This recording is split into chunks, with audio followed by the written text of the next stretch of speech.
This podcast is brought to you by Craft Beer and Brewing Magazine for those that love to make and drink great beer. Learn more online or subscribe at beerandbrewing.com or find us on social media at Craft Beer Brew.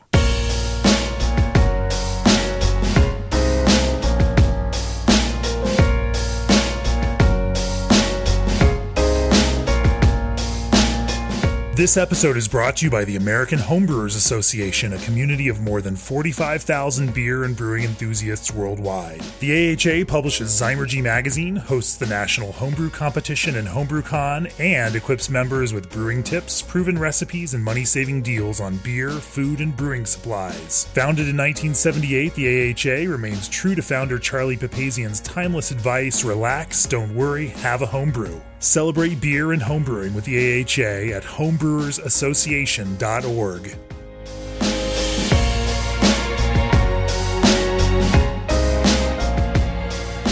Hey everybody, it's John Hall, and I am in Calgary. And you might be asking yourself as to why. And I'll tell you, it's the Alberta Small Brewers Conference. It's the second annual one, because this province here in Canada has actually become a real exciting place for brewing. It's catching up with the rest of the country. There's a lot of enthusiasm that's going on here right now. And so I came to check it out. And I'm very excited that I have Greg Zeschuk from Blind Enthusiasm Brewing here, one of the newer breweries to open up in this general area. And first of all, thanks for being here. Oh, my pleasure. Thank you. And let's just start off with, tell me a little bit about the brewery. Our brewery, we're really two breweries in a sense. One is a brew pub, pretty standard brew pub brewery, and we have a very high-end restaurant. So we actually have a European bistro style restaurant that sort of sharing plates, really not your typical brewery food, and we have beer that pairs that. So our brewers, have a lot of style doing European, or a lot of experience doing European style. So we call like style agnostic. We actually don't list styles. We focus on like flavor profiles and how we describe our beers, which is always interesting conversation with folks. Once they get it, they like it, and the food is really made to pair the beer and food pair together. Lower ABV beers, like not a lot of stuff over 6, because we're want flavors that go well with what we're eating. So, and how long has the brewery been around? We've been around 7 months, and that's one of them. So the other one is a dedicated all-wood, sour, mixed fermentation, spontaneous fermentation brewery that's 4 blocks away in an industrial zone. So we have the dream of being in a neighborhood brew pub and 4-block, 10-minute walk to our mad laboratory. We call the Monolith. That's the other brewery. So I have to apologize because I'm so entrenched in the U.S. beer scene that I forget sometimes what else is happening in other countries. Yeah. And coming here where, the U.S., nobody would think about opening up a brew pub right now, or very few people in the U.S. would think about opening a brew pub. But here it makes sense, right? Yeah, I kind of been joking to folks. I've lived in the U.S. and I've lived in Austin for a while and other places. And then what's interesting is we're in a time capsule here. Like in Edmonton, there were 3 breweries when I was opening. It's a city of 1 million people. So you have we're actually playing a game of catch up, and here in Calgary it's happened incredibly quickly. Where there was 4 or 5, and now we're at 25. Yeah. And the end of year 35. So Calgary's catching up. Edmonton's catching up. But yeah, we have the opportunity. And second, for us, the brew pub focus, I always say it's much more than your typical brew pub, but it's a fine, casual fine dining restaurant with beer. And that's actually, it's more what we're trying to do is push the envelope of a place that people go, wow, this is a place where I can learn about beer, see how it goes with food. Like, for example, we're having a beer and cheese pairing on this coming Sunday. It's a ticketed event that, our head brewer and our head chef are talking about cheeses and doing a presentation, and people are trying a bunch of stuff. So very, very different than the typical brew pub. But honestly, other guys are doing it, and it's a good time to do it here for us. Because of the education component. Yeah. It gets people through the door. I mean, in the early days of the American beer renaissance, 40 years ago, 30 years ago, people had to open brew pubs because they needed the restaurant component to make money. Yeah. It's the only way that they could sell beer is by selling food. Yeah. Is it similar? No, I wouldn't say it's similar. I think we still, also we have a pretty vigorous beer market for retail sales and everything else. So I think there's you don't need it. But it's nice. It adds a whole level of complexity. That's for sure. It's way more complex to have a restaurant operating, and our breweries interspersed. So We've got like the brew houses in the front around, and seats are all around it. And then we have actually 5 serving tanks behind the bar, like big brights, like 10 hectoliters, so 8 barrel. And then there's a kitchen, and then behind that is the fermentation. So we actually hard pipe over the kitchen to shift beer around to the serving tanks and from the brew house. So it's kind of like, it's complex, but it works. It's working for us. When you say that you're style agnostic, I kind of like that, because I've been on the record that's saying like we've lost our way with styles, and that styles don't actually exist anymore, or nobody follows them anyway. Oh yeah, it's like, so I'm a certified BJCB judge, so I know my styles, like, then again I don't, because like you said, because it's kind of gotten ridiculous, and I mean the looseness of something like a saison. You can call almost anything a saison now, right? Sure. Like, I mean, we probably hop them a little higher than they used to, but yeah, it's gotten kind of silly, like, and that's why we kind of go, well, no, it's a big roasty, lightly hopped, very dry beer, like it's, and our customers, it's interesting because our customers, we do get a lot of regulars in the neighborhood. They're getting it, they know what they like, and they're starting to go with it. But it's like when we go to sell to people, for example, we do some limited retail sales of kegs and stuff, and first thing is what style it is, and then we go, oh, there's no style, right? And then that used to be also an excuse not to make good beer. So like historically, like if doesn't follow any style, and it's just a mishmash mess. But instead, we're just, our biggest thing is we mix ingredients. We do a lot of old world, new world. So in other words, we have almost all our beers are like, we've some sorts like straight American hopped beers, but half our beers are American hops and German hops, or American hops and French hops. So it's kind of an interesting. We like to push the envelope and just trying different things more than anything.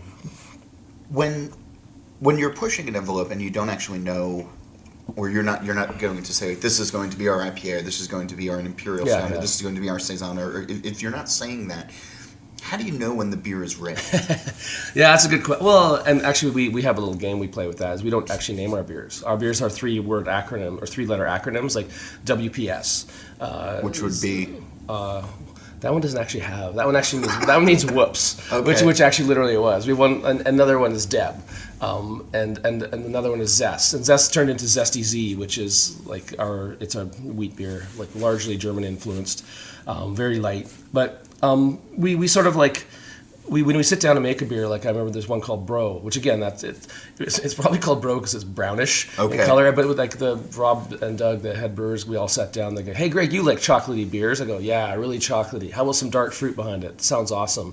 We'll make one." And then they made one. And then we actually, between batches, we try the first one. And go, "Hey, this one a little more fruit." We dial up the fruit. Oh, too much fruit. A little more chocolate. Then batch 3 is, it's literally. And then we actually put version numbers on our menu, like version 1, 1.1, 1.1, or 1.2. Right. And then when we finalize it, we ideally are going to put the full name, but I kind of think the full name for Bro will be Bro. And I think it's fun because I think we have and that's the thing about brewing. If you have a vision of what you're trying to achieve, you have to express it really clearly.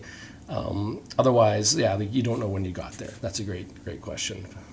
So it's interesting though that you sort of build, because I think there's some folks who open up today and they'll say, okay, I've been a home brewer forever, or I've been perfecting this recipe, like here it is, it's done, it's ready for the world.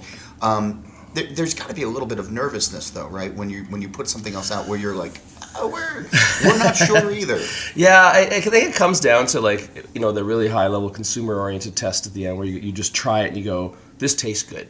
And like one thing I mentioned in advance, I used to do this show called The Beer Diaries. Yeah. And I traveled around largely Texas and Colorado interviewing brewers. And so that was an incredible education for me, talking to people who have been successful. And a lot of what I'm doing is inspired by that. So specifically to this point, what I learned from almost all the people I spoke to, all these brewers, they're all like, we all thought this would be the big hit, but this was a different beer. And then when we got that big hit, we got like chained by it and had to like pursue it forever. So I kind of thought, well, if you don't really know what's going to be successful, if you really put all this sort of value in this one perfect recipe, it doesn't really matter because you don't know if that one's going to be successful. You can put all the effort in the world into it, but then this other, redheaded stepchild recipe suddenly will be the big hit, and you're making a fruit beer for the rest of your life. Which, if you want to do, is cool, but if you don't want to be, like, I know guys that make fruit beers and they squeeze a lot of limes. And there's these mead guys that I know that do thousands and thousands. You get a machine and everything else, but you're like, oh man, I just want to get locked in. So we rotate. for me, it's like the recipe is an evolving thing, and then once you kind of get it, you do lock it in. But you not until you like Brewpub's great. It's a trial. Like I have customers, they try it. If they don't like it, it's not a big seller. I'm like, that one's gone. Make a new one. And I don't feel like I feel the branding is the place more than the beers. That's interesting, right? Because so much of the beer, and I've been saying this more and more these days, but the beer that we're having, it's nice when it's in the glass, but where we're drinking it is better as well. Yeah.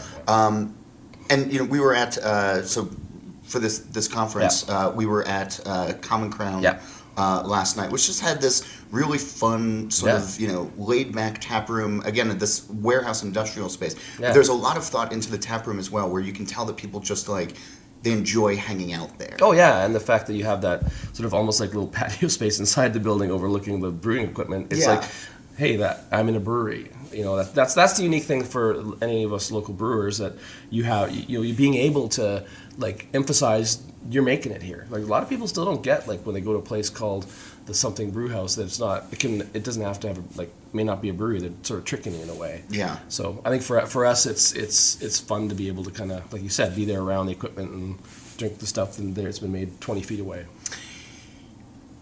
I talk to a lot of brewers and a lot of brewery owners, and it's even still rare today where somebody goes right from brewing school into working for a brewery. And you've had a longer career doing a variety of different things, notably video game design. Yeah, well, I started in medicine. I was a medical doctor, family physician for a couple of years.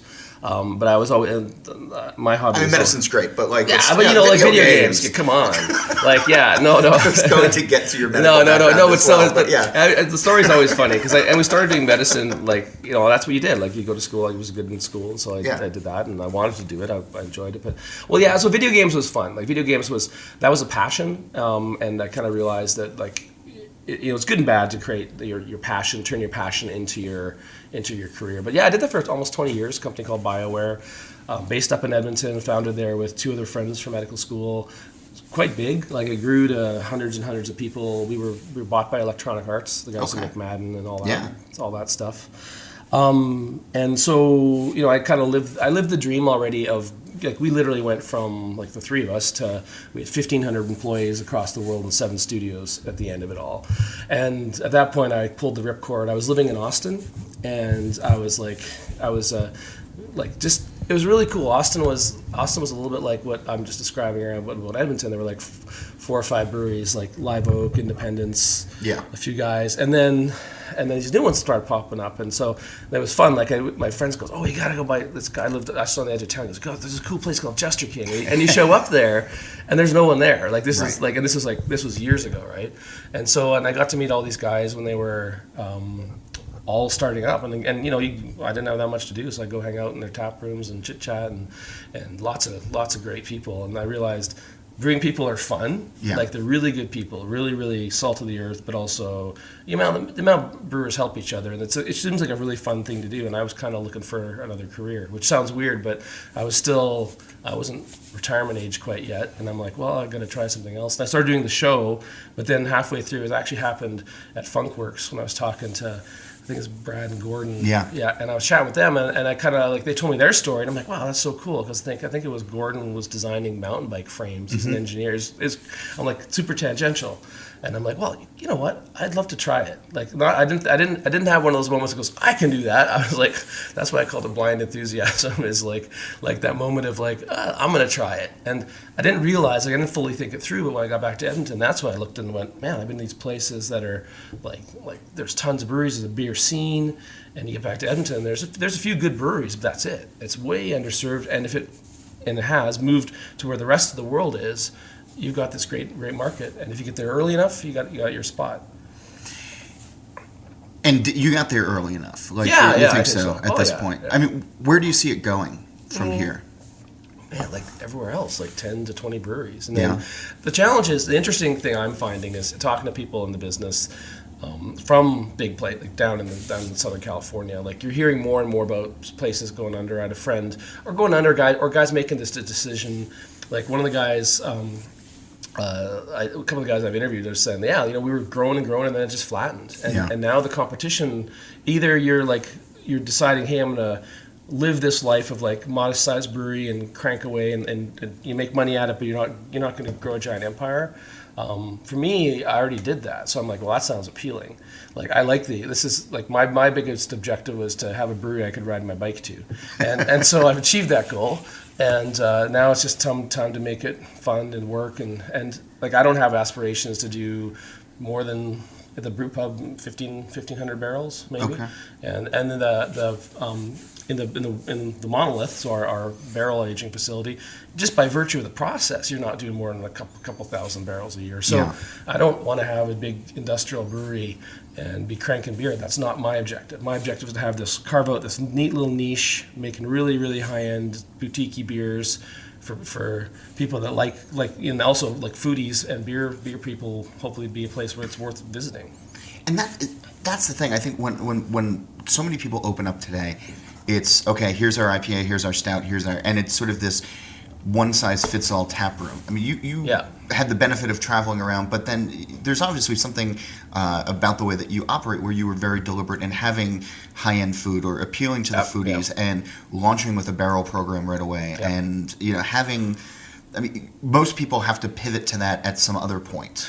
Yeah, I mean, I was very fortunate. I mean, like, because I was able to, like, I kind of joke that I started my brewery at the 10-year point, in the sense of like exactly to what you said is like the folks I met, they would work towards, they'd have the vision in the future and they go, I want to have a barrel program. They kind of meander their way there because it's hard to get there.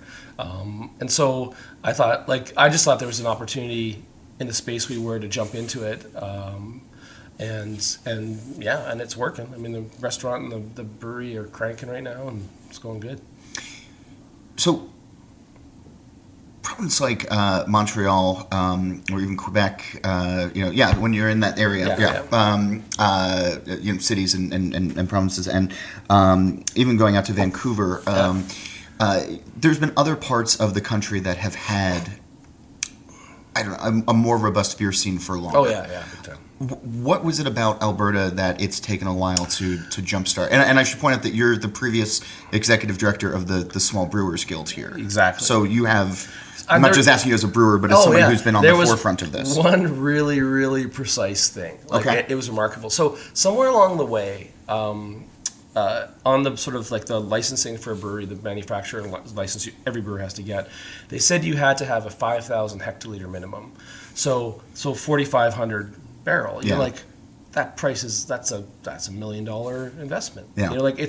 They basically and no one really. I mean, I'd love to go back into them and figure out who actually got this on the books and why. Because what it really did was it kind of capped our brewing business to a few like larger breweries that were established and make good beer, but no one else could get in because you'd be like, well. And then there's a big debate. Well, do you have to make 4,500 barrels, or do you have to? And we say, okay, the capacity to make that. Even the capacity to make that, you had to.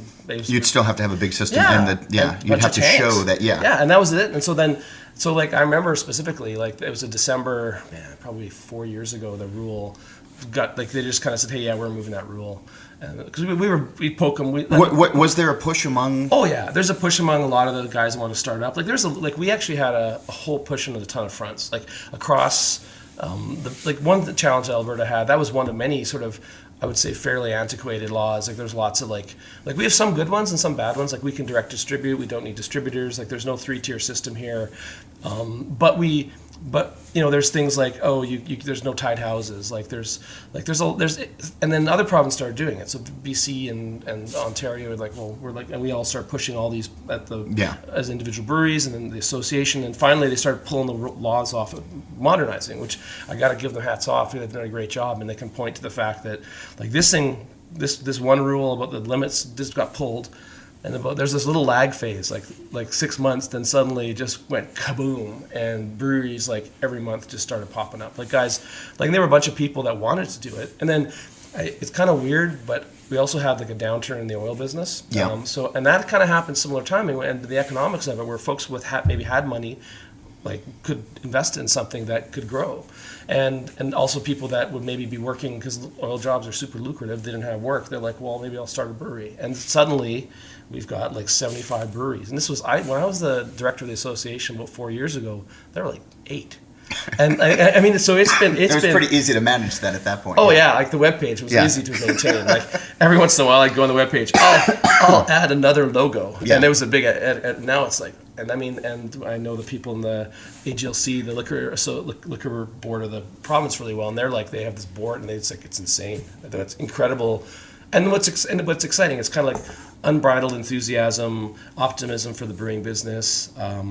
And the belief that there's a business here. And that one thing that's really kooky about Alberta, so Alberta's a really weird province relative to the rest of Canada, because we have no restriction on anyone coming in to sell beer. So in other words, anyone can find an agent and sell beer here. There's no board that approves it. There's no complicated documentation. It's like a $60 registration fee, and boom, you're selling beer. It has to go through the provincial warehouse, like the government warehouse. That's where they take up the tax. But so it's kind of like the U.S. where you have like these giant shelves, but the rest of Canada is very limited. Like you have like 300 different SKUs. Like you know here we have like the one Sherbrooke, the one amazing liquor store, usually has about 1,500 different beers from all over the world. I would take brewers when they come visit and show them the store, and they're like, I've never seen this many beers in one place. Yeah, and like an amazing selection too, like great stuff. Like so, we've always had this incredible opportunity to try good beers.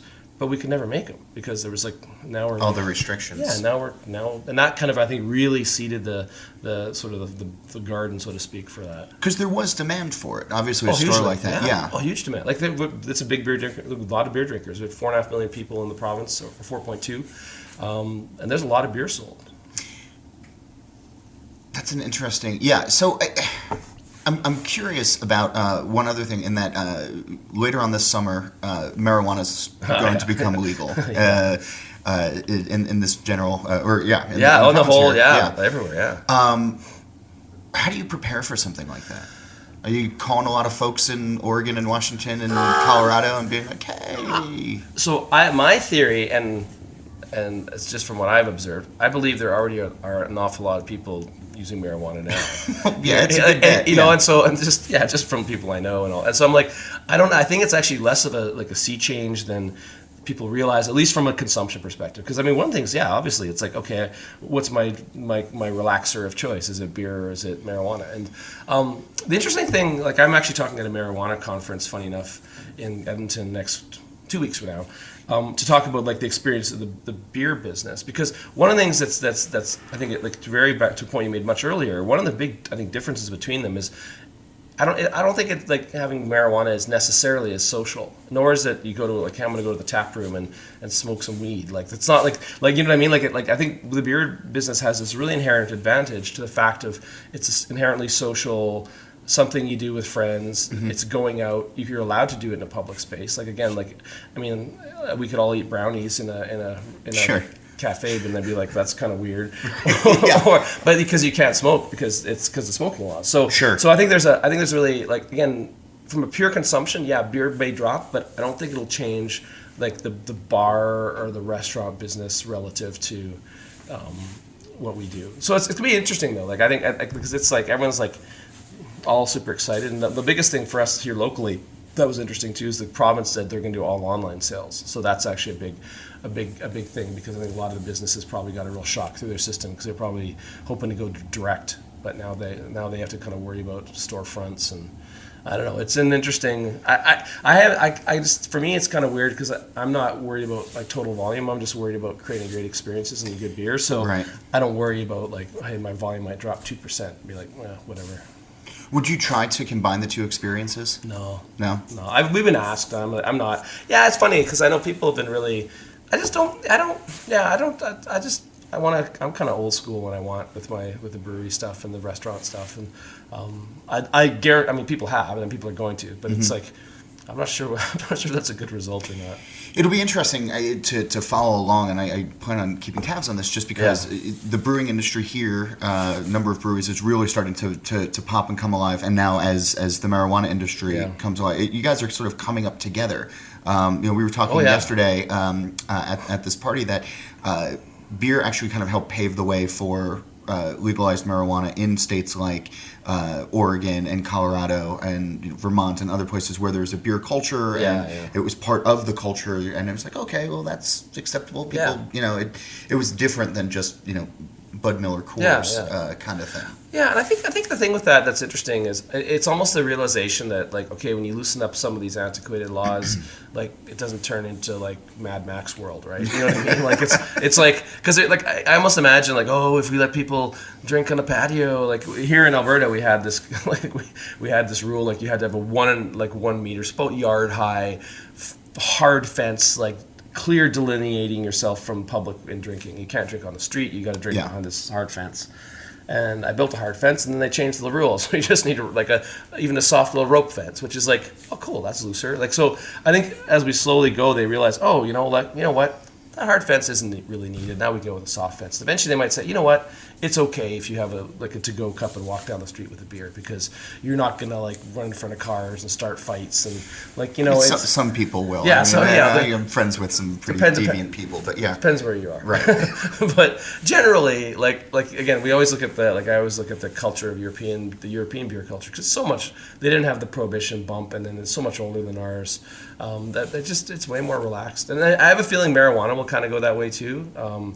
And it's like I said, I think people don't have no idea how many people actually use it right now, because I think it's already like, it's just going to change like where they buy it. Sure, and how they buy it. Yeah.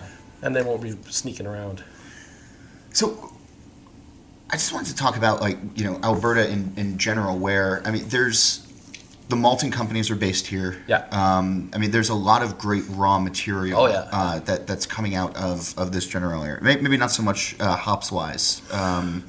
It's starting to catch up a little bit. We don't quite. We historically hops have been grown here years ago, and I think it's gonna be one of those things. It's almost like when like British Columbia has a big wine scene. They discovered certain grapes work well there. So maybe certain varieties or certain types of hop, where it's the dwarf hop or whatever type of hops will work. Malt, barley. Up the wazoo, and we have two of the big malting companies here, and then we're starting in a bunch of craft malters, which is super cool, because the problem with the big guys is they're just base malt, so we don't actually have any specialty that comes from the province. But now the small guys like Red Shed, Origin, there's like Hogarth, there's probably gonna be it's really cool, because all of a sudden it's like malting and because there's beers growing, and I mean. Like I remember, like a lot of the U.S. guys are using like these craft maltsters as well. Yeah, Valley Malt out in Massachusetts, and there's Colorado, Jersey. There's a Mecca in Oregon, I think. Yeah, a new one just opened up in San Francisco as well. So yeah, I mean they're cool. popping up here. Yeah. But having these maltsters and having the raw ingredients grown here, how have you seen that? Does that impact the drinker's perception? Does that impact the brewer's perception? I was joking with here with Chris Shepard from Beer Marketers Insights. We were on the same play yesterday, and I said, we're going to like the breadbasket, as it were. I said, I'm going to drink a ton of Scotch ale, and I don't know why, but I just had it in my mind when we got to Common Crown. I was like, and I hadn't seen a Scotch ale on tap in forever, and I walk into Common Crown last night, and a Scotch ale. I'm like, this is fantastic. Like, I knew this was going to happen. Yeah. But is there? Do you think that there's a trend towards maltier beers? I mean, I was drinking IPAs last night, but I was drinking everything last night. But it's we all were. Yeah, we were. I'm a little gravelly. We made poor decisions last night. Yeah, knowing that we're getting up early. For context, we're sitting in my hotel room I think, at 9:00 in the morning here, nursing, carefully gingerly nursing cups of coffee and tea. And tea, exactly. No, yeah. Well, you know, I it's really funny, because like I think it kind of plays a little into like the. You know, like the extreme trendiness of some like haze beers and juice beers, and I think malt can be another trend, like, because people are like people so much forget about malt, and malt doesn't have to be sweet, right? Like I think that's one of the sort of misconceptions is like we do a few malty beers, but we really really really work hard to dry them out, so you're actually getting like a really nice crisp character with a really malty beer. Like again, the beer I mentioned, Bro, is like that. Everyone's like, I usually don't like dark beers; they're too sweet. This one, like, and that's the point. And so I and it's really what's funny for me right now is what's great about the business is it's all fair game. Like, you know, you can come out with anything under the sun, and people will try it. And, sure. And one point earlier that I just want to touch on that was really interesting about the province itself has done a really good job of tying back together the barley production with the growers. And so one really crazy thing that is coming from that is we have all these supporters out on like old farmers driving combines that love the Alberta brewing industry. So it's a really, and that's actually, I think, and now there's all these little small town breweries opening up because it's like there's a huge amount of pride around making the ingredient that's being used in the beer that you're drinking at your little local pub. And so that's been a really fun thing. It's like being the sort of virtuous circle of the agriculture has actually got people on the agriculture side excited about the product, and that's actually created these, it's again grown because you typically don't imagine like as soon as you leave the urban confines, people are drinking Coors Light, right? But that's actually no longer true. My old uncle was like super excited about how he took the grain down to Alex, which is where RAR is, and he knew that the Edgerton guys like. These are tiny towns of 300 people. He's super excited they're making his beer and he can't wait to try it. And it's like, these are guys that would not be excited about that stuff normally. So it's really it changes the perception, I think, of the general populace. Right, and it's a sense of place, right? Yeah. And I don't know if that exists. It doesn't exist everywhere with beer, but where you're so tied to it here. I mean, and that's got to be part of selling the story of beer as well, right? Oh yeah, like there's guys. I mean, there's some of the breweries here that's their whole modus operandi. Like they really are about like celebrating the farm, celebrating the beer, tying it all together, and that's cool. I mean, because it's also true. Like that's the thing. If it wasn't true, it'd be like, oh, that's just a shtick. But it's true, and so it's really cool. I want to kind of bring this back full circle now because there's not often that we have brewery folks that have a restaurant attached to them on the show just yet. It's still on the show, but how do you go about planning out pairings? So that's interesting because we kind of like so our restaurant's called Bira. BIERA, and the brewery's Blind Enthusiasm. They're kind of mushed together. And so we have the head brewers and we have the head chef. And so when we started, they both kind of went in their individual lanes and kind of drove off. They got into their own corners. Yeah, well, because it was like, it was just getting things off the ground was crazy. So we made a bunch of beers, we made a bunch of food, and then now, so then we said, okay, now we've done that. We were actually, everything's getting made. We're chugging ahead. Now so what we do with pairing is we basically, when we have a beer kind of near completion, like when we're just about to put it on tap, we'll literally have a meeting with the kitchen. We'll sit down and have the kitchen try it. And so, and the funny thing, and the reason this works, the kitchen tries it, the head chef and the brewer, they talk, they try some stuff, and over the next week, they kind of figure out pairings. So we put specials out on pairings. And this works for us because our kitchen menu is kind of like a rotating list as well. So our kitchen, like our chef, is continually changing dishes. So there's stuff its stuff is rotating very, very fast. And so if she doesn't like, well, she'll try a beer and go, hey, this is really nice, like lemon, zesty lemonness. I'm gonna go make something and I'll figure something out. So it's now going both directions. Sometimes the beer leads it, sometimes the food leads it. Sometimes we come out with she comes out with a dish. And everyone's like, oh, I know. We had we did one of the beers. Our Acme Red is the butcher shop. It's called Acme, and so the butcher likes hoppy beers made from a red ale. They put it in the sausage. You have the sausage and the beer together. That's cool. We have hop sorbets. We have like hop sorbets, and we actually have a hop infused sort of like drinks. So like not like alcohol, but non-alcoholic drinks, like little spritzers. So it's like it's really a mentality, and you have to have both sides talking. And now that we're all kind of in a nice kind of process, so it's really just get everyone together, try the stuff. Like there's worse things in life than trying beer and food together, for sure. But can the kitchen start to dictate what or sort of push the brewers into a certain direction as well? Of like, hey, later on this summer, something's going to be coming into into season. Has that happened? We haven't done that. So that's maybe a next level. We actually, in our other facility, in sort of our big warehouse there with the barrel aging, we have a small pilot, like a 2.5 or 2-barrel pilot, and that's the idea. So if like we say, hey, I got all this lavender, let's make a lavender beer, and I'm gonna make a lavender dessert. So the dessert's gonna be like really lemony, and so we don't want something dark, do something light and zingy that'll go well with the lavender, and we'll have a theme of lavender throughout. Yeah. So that is something we'll do once that smaller system. It's like you don't want to, like, for us, like 10 hectoliters, you don't want to do a 10 hectoliter experiment. because you can, but you want to have some confidence that it's going to go well. Yeah, and that's the other piece. Is like, and it's really cool because I think, and when we have board, we haven't quite gotten to the point where the menu says what pairings, but that's gonna, and not everything's gonna pair. Like some beers are just generally good with food. So, lighter. I mean, generally one of the rules would be like lighter beers. Not overly hoppy, but you can get some nice hop character.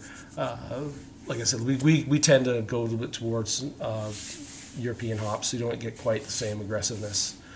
So yeah, I'd say we're just starting the journey of food and beer together, but it's exciting to start driving that. And as far as your barrel program, yeah. What barrels do you guys favor? So we have 2 barrel programs. So above the restaurant and brewery at the pub is a small, what we call a clean barrel space. So that's going to be flavor barrels like rum, whiskey, that sort of thing, wine. Like I think we're not gonna we'll probably do, even though it's kind of like I almost would call it cliche, like, hey, the bourbon barrel aged imperial stouts. But I think we're also gonna do a lot of wine barrel, like white and red, because then we can take the wine barrels and move them over after we've used them for flavor, move them over to the other program. So the other program, we built a 17,000 foot warehouse with 4 barrel chambers of each with temperature control and humidity control, and we have a 20 hectoliter, so 17 barrel brew house. We have a cool ship on the 3rd floor. We had to crane it in. It's like literally crane. It's like we're being kind of quiet. You guys about went all out, yeah. Oh yeah, that one's pretty nutty. They're both nutty, but that one's sort of extra nutty. And right now, so Doug, so Rob's the head brewer. He used to brew at Yukon, one of the notable Canadian breweries. Rob is the brewpub brewer. Doug worked at a place called Trou de Diable in Quebec, also at Cantillon. So he spent 1 season at Cantillon. Oh, so, also, yeah. Yeah. Oh no. And so that's when, and he's his whole life. He's a young guy, but he's spent his whole life kind of since he was quite shockingly young learning about fermentation, and so he did the old brewing program here in town. He was already in the brewing industry before that. So, and so he's running that program, and we're still figuring it out. It sounds weird, but like even with his experience, like we have a bunch of like 1,000 liters. That'd be 10 barrel casks. So big sideways ones. We're probably gonna go sideways and maybe have some fooders, and then larger format barrels like 350 liter, which would be almost 100 gallon, I guess 90 gallon barrels. And it depends what's available. So a lot of times you're like we're talking a lot with barrel brokers, and they're like, what do you got available? And something really exciting comes up, and they go, but you need a container, and you're like, ooh, that's 90 barrels. So that's because then the other piece of math you have to do is like with our system, there's that'd be like 6 for 1 brew, 6 barrels, and so you're like, oh, okay, 90 divided by 6, that's a lot of brews. And, yeah. And I mean, spontaneous season, so we'll do spontaneous, of course, and it's pretty good here. I was gonna ask, you have the climate for it. Yeah, we do. And it's really funny because it can actually extend. Like we're hoping maybe we're not quite done that brewery yet, but we may be able to catch the end of the season. But then we're gonna do pitched fermentations, mixed fermentation, but also some natural fermentations, taking flower petals and that sort of stuff, and that whole program, that's like a gigantic, interesting experiment.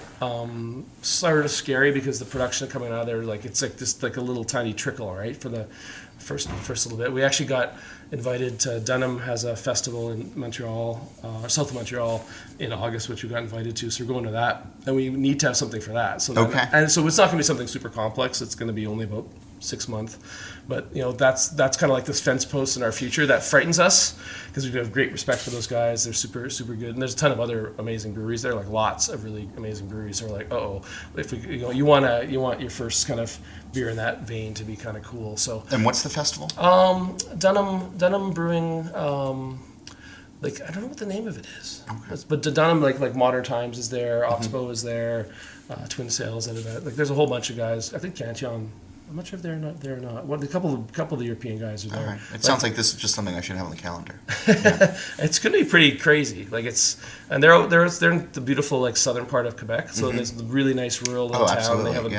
And they're a really awesome brewery. Those guys are Dunham, Brasserie Dunham. They're killer. So yeah, no, I have to. I haven't been yet. I have to get there. As we start to wrap up, I'm curious about what is your hope for beer. That's interesting. That's a great. I would like to see an appreciation for beer being able to be almost a beverage for every occasion, and it's kind of going there. So I would say that not that we're in fighting with wine, but running a restaurant which has finer food, you always have this weird sort of tension around, this isn't beer food, this is wine food. Sometimes we get beer fans coming in there and say that, and we're like, no, it actually is beer food. In Europe, they eat this with beer, and it's not always wine. And it's more the beer being, like the concept of a fine beer, not an expensive beer, because I think the greatest thing about beer is it's not expensive. Like it's not like the really ridiculousness of wine, but like a really fine, well-made beer is something that someone really appreciates as a gift or a home housewarming or whatever. Like the idea that beer, it's in every person's drink, but it also can be quite special. So that's kind of and I think we're headed there. I mean, the craft movement. I mean, the one thing I think that fights it got in the craft movement is a bit like it's like the trendiness and the kitschiness of, all right, now we got burgers and fries in our beer. And you're like, oh, really?